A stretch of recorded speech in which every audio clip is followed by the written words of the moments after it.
ज्यादा सुनवाई नहीं हो पाई। अब वो कल हटाए गए हैं, जो अन्य याचिकाएं लगी वो नहीं जा रहे थे मौके पे, तो कल उन लोगों को डिलीट किया गया है। अब सुनवाई फ्रेश होगी तभी तो कोर्ट तय करेगा। जब कोर्ट नहीं सुन, किसी केस का स्टेटस बता रहे हैं, अब आपका केस रोज सुना जा रहा है।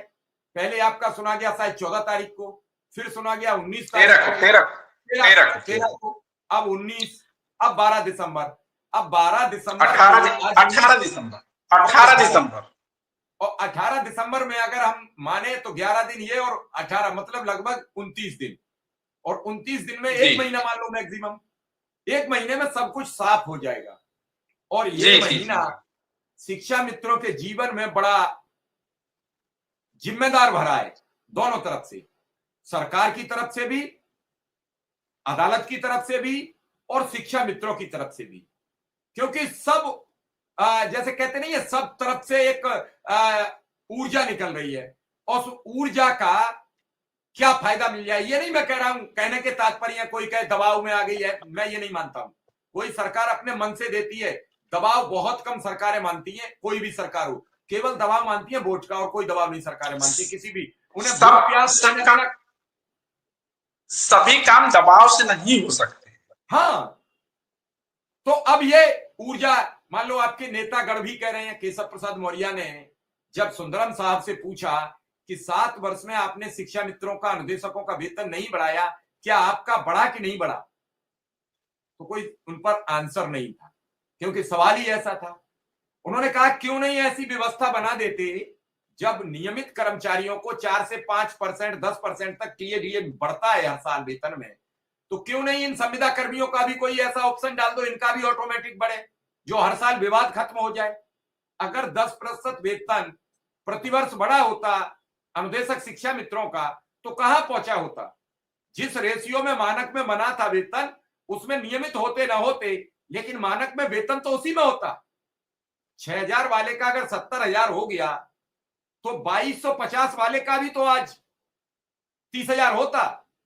अगर इथावत रहता, तो सरकार अगर ये पहल करने जा रही है, तो अभी सब पर वित्त विभाग की, नियुक्ति विभाग की, सबकी परमिशनें होती हैं, और चूंकि कई चीजें ऐसी होती हैं जो बैठ के बातचीत नहीं हो पाती, अब उसमें जितने मुंह उतनी बातें कर लीजिए।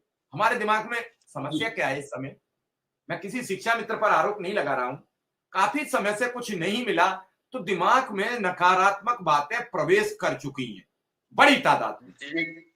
बिल्कुल, और आप चाहो तो उन्हें पॉजिटिव देख सकते हो, आप चाहो तो अभी जैसे कुछ ये भी सवाल कर सकते हैं, मैंने कहा था तारीख पर तारीख ही लगेगी, क्योंकि हम पहले से प्रीपेयर है, तारीख लगेगी, और उस पर लग जाए तो हमारी बात पर मोहर लग गई, जिसे हम कहते हैं। लेकिन ये जितेंद्र जी, ये किसी ने नहीं कहा कि जज साहब ने या सरकार के स्टैंडिंग काउंसिल ने ये कहा मुझे अंतिम अवसर दे दो, इस पर चर्चा नहीं की उन्होंने ये कहा,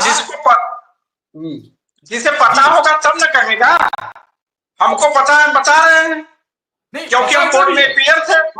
पता उन्हें भी है, क्यों, वही तो ऑर्डर फॉरवर्ड कर रहे हैं, जो आपका ऑर्डर है उसमें लिखा हुआ है कि अंतिम अवसर मांगा है, लास्ट पोजीशन, पता उन्हें भी है। लेकिन हमें नकार, किसी चीज में हमें वही है, हमने किसी बेटी की शादी में गए, दावत खाई, उसे लिफाफा पकड़ाया, और फिर कहा वो पनीर बढ़िया वाला नहीं था, स्पंजी नहीं था, वो पनीर बढ़िया नहीं लाए थे।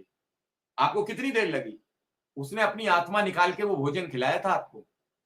जाने कहां से कर्ज लेके आया था बेटी के हाथ पीले करने के लिए, आपने 2 मिनट में उस भोजन को नकार दिया। आपको 2 मिनट लगे कि वो जो सब्जी नहीं थी, वो जो मिक्स वेज बनी थी, उसमें यार वो कच्चे से थे आलू, आपको कुछ देर थोड़ी लगी।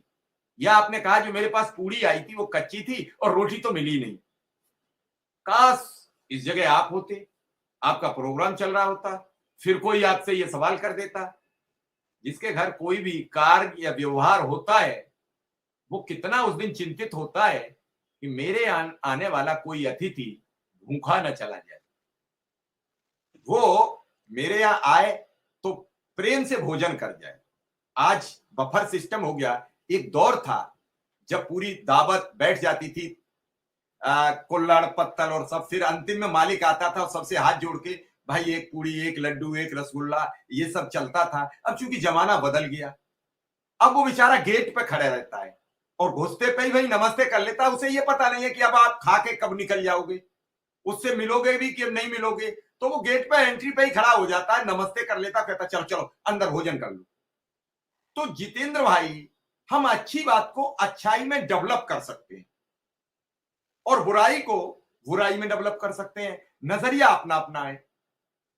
मां से सब लोग मां कहते हैं, पूज्यनीय है, सब लोग जानते हैं कि वो पिताजी की पत्नी है, कोई बाप की लुगाई तो नहीं कहता। मां कहते हैं, मां सर्वथा पूज्य है, मां का बेमिसाल ओहदा है, मां के चरणों की कृपा सब पर बनी रहे। मां में संसार दिखता है, पिता समुद्र के समान होता है, कुछ भी कर दो पिताजी है तो सब कुछ संभाल लेंगे। तो इन सब चीजों को हम अच्छी बात ही समझते हैं, लेकिन हम हमेशा नेगेटिव कमेंट पर उत्साहित रहते हैं और इसीलिए हमें अच्छा कुछ मिलता नहीं। हम